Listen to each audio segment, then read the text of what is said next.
Okay, so the first thing you have to do is graph this bad boy.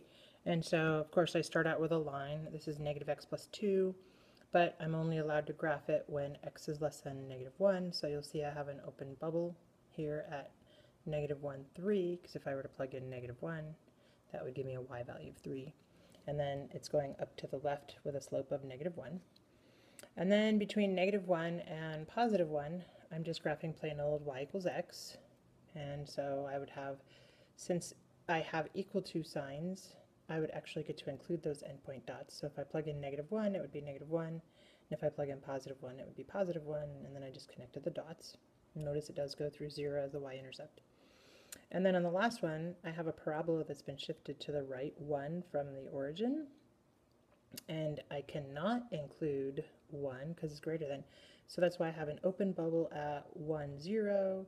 And then I'm just kind of counting off my next point, which would be over 1, up 1, like a standard parabola.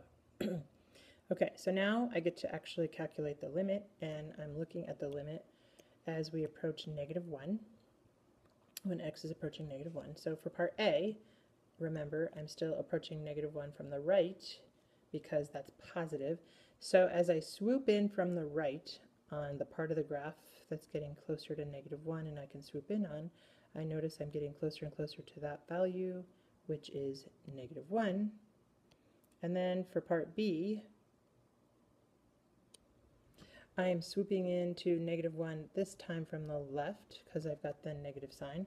So now I'm going to swoop in from the left towards x equals negative 1. So along the curve, getting closer and closer till when x is negative 1, I would be swooping in towards that dot, which has a value of 3, even though it's not filled in. I'm getting closer to that dot.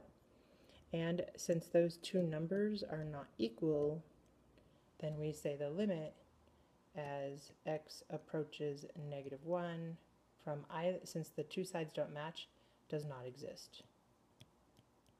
Okay, I will see you in class tomorrow.